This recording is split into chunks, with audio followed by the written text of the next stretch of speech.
For part A, we'd like to differentiate the tangent of 3x over 1 plus sine squared of x. So to do that, we'll go ahead and we'll use the chain rule combined with the quotient rule and also our rules for differentiation of trigonometric functions. So to differentiate this, we take the bottom,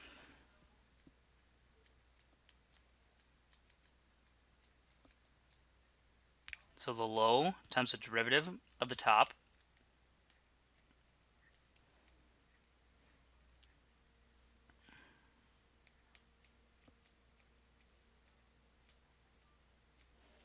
minus the top,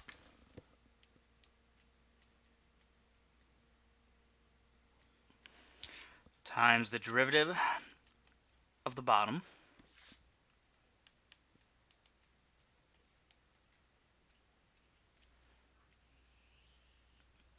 over the bottom squared.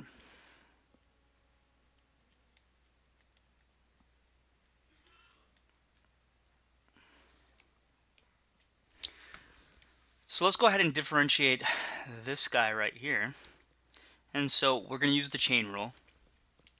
We'll let this inside guy be u. So we're going to say, so here's some side work for you. We're going to say let u be equal to 3x. Then d dx of the tangent of u, since u is a function of x. You can write this, by the way, like this, because that's really what it is. U is a function of x. Okay, so when you say this right here, you could say like that, but now we need to take the derivative.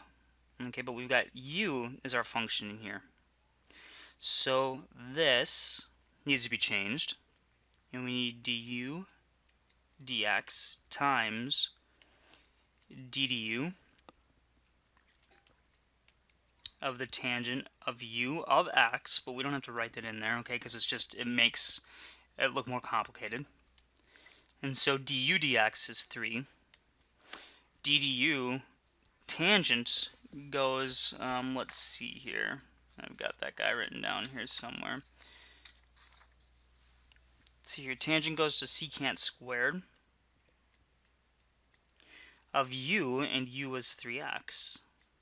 So the derivative of this is equal to this. So that's going to go right here. Let's also do, so I'm going to write this above here. So this is 3 times the secant squared of 3x. Now let's do another substitution over here. So we're going to let u, well, I'll use a different variable. We'll let v be equal to sine x. So then this guy right over here is ddx of 1 plus v squared. V is a function of x, so I got to use my chain rule here, so I'm going to switch this up to be dv dx times dv of 1 plus v squared, dv dx, so the rate of change of v with respect to x, sine goes to cosine, so this is going to be cosine x times, now dv of this is just 2v, and v is sine x. So this guy, the derivative of this guy is cosine x, 2 times cosine x, sine x, like that. Okay, so we've done our differentiation there. So the whole top is going to be equal to 1 plus sine squared x times 3 times the secant squared of 3x minus the tangent of 3x times this. So I'm going to go 2 tangent 3x cosine x sine x over 1 plus sine squared x. Oops, this guy's supposed to be squared. Just like that.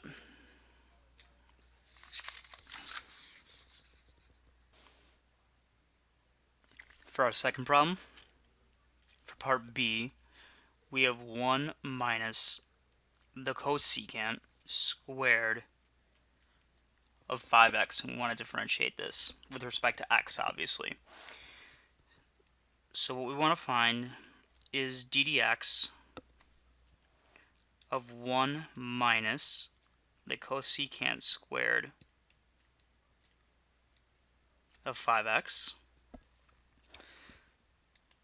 So let's go ahead and take the derivative. So d dx of 1 is going to be 0, then minus d dx of cosecant squared of 5x. So what we're going to do here is we're going to use, well, we got a couple options here. I'm going to use the chain rule, but I'm going to use it really twice here. So what I want to find is, the first thing I'm going to do is I'm going to let u be equal to 5x. The second thing I'm going to do is I'm going to let v be equal to the cosecant of x. Actually, let's let it be equal to, cosecant of u. There, that's what I wanted. Okay, so what I really have here then is v squared. So let's go ahead and take the derivative. Okay, so again, this guy is 0, so I'm not going to write it. The minus. Now, I have d dx. Okay, of v squared. Now, v is a function of u and u is a function of x. So I need to make my replacements here. So this will be minus. Now what I've got here is dv dx times dv of v squared. Well, I don't know what dv dx is, so we're going to have to go ahead and play around with that a little bit. Now let's talk about this here. This is going to be 2v. Okay, and so we know that v is equal to the cosecant of u.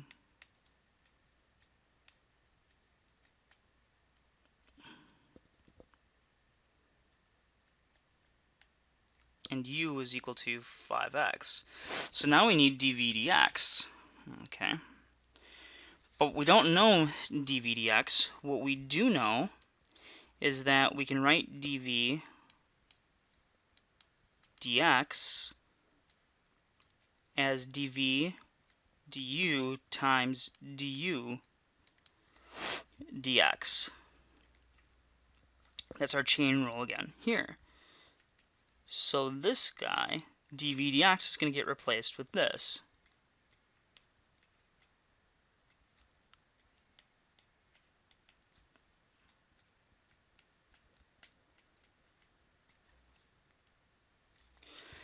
So dv du, I need the derivative of v with respect to u right here. Okay, so we need to take the derivative of cosecant, which gives us negative cotangent times cosecant. So dv du, that's this guy right here, that's equal to negative cotangent of u, okay, times the cosecant of u, but u is equal to 5x. So this is going to be negative cotangent 5x times cosecant of 5x. So that right there is this piece. So this will be negative a negative, so that's going to turn out to be positive, cotangent 5x times cosecant of 5x, like that. Now I need du dx. Let's do that in blue here. So du dx, using this, du dx is 5. So this piece right here is just the number 5. And then, of course, we still have times 2 cosecant 5x, like that. So again, I've got a negative and a negative, so that's positive. I've got 5 times 2, which is 10. I've got 2 of these cosecant guys, so cosecant squared 5x, and then I also have a cotangent of 5x, just like that.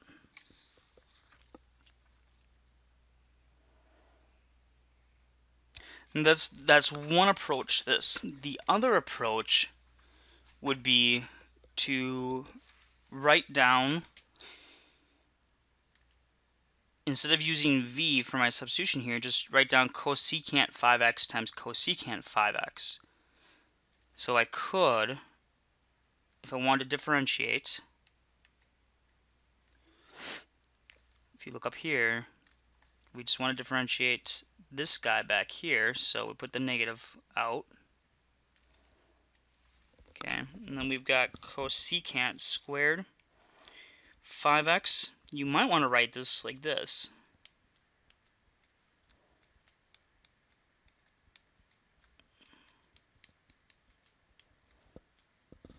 Now we'll use the product rule here. So the derivative of the first,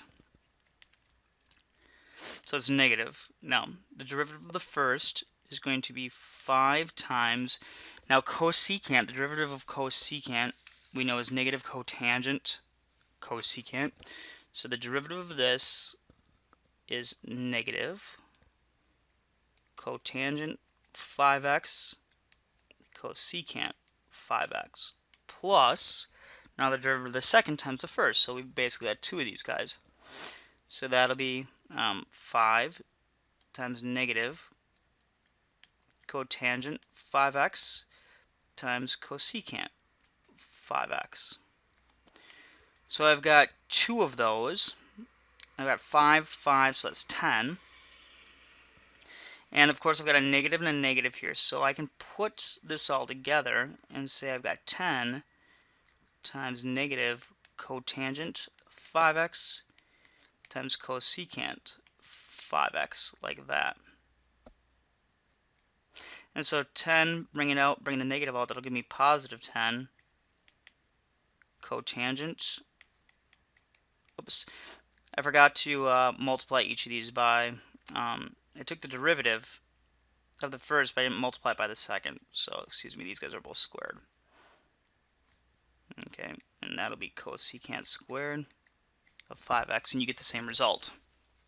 Okay, so now this works really nice because it was only square, but if it was like the 4th or the 5th power, you'd be here for a while. Okay, so using the chain rule can be advantageous depending on how high the power is. Okay, now let's work on part C. C asks us to differentiate the sine of the square root of 3 theta squared plus 1. Okay, so what we need to find is this.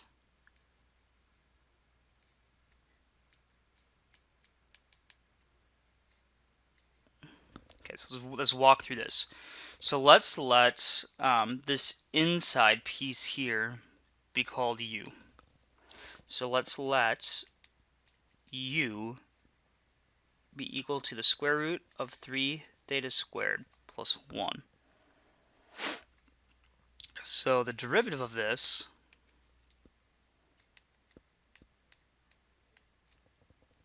oops, not ddx, dd theta. Well, I'm assuming dd theta since that's our variable.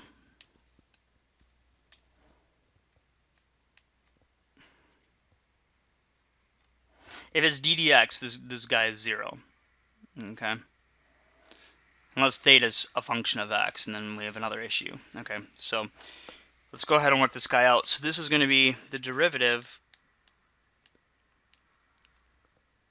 of this, which is equal to du d theta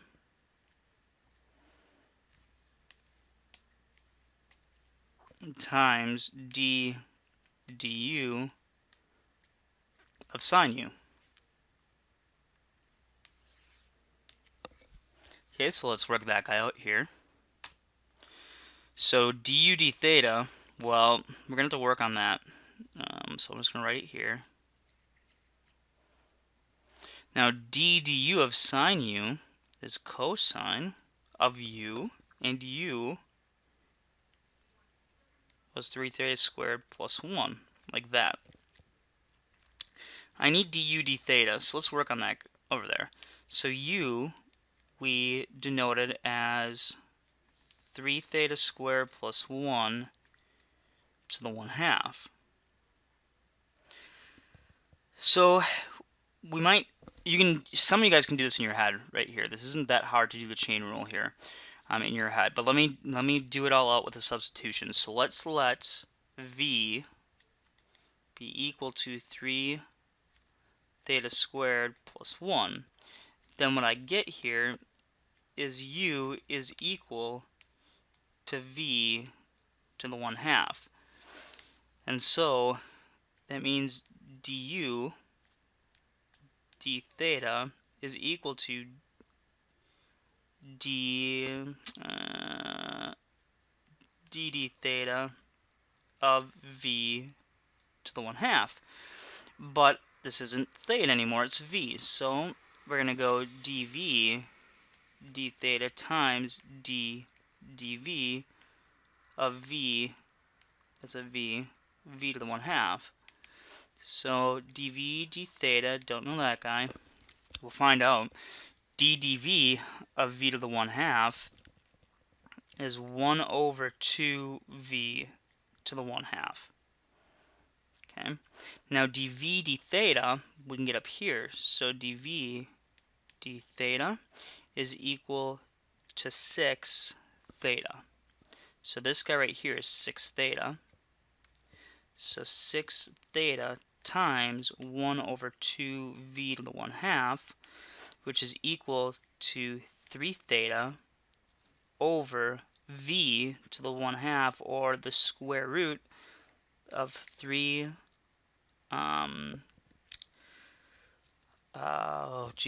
theta, there it is, theta squared plus 1. So this is du d theta.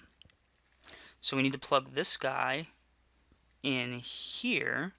So what we're going to get is 3 theta times the cosine of the square root of 3 theta squared plus 1 all over the square root of 3 theta squared plus 1, just like that. Okay, and that's it. And if you can get these problems, by the way, if you were able to work these out before I worked them out without looking in the book, you are on the right track. If you couldn't, well, they're difficult, okay? So go back, look how I did these, and then make sure you work the homework problems real well.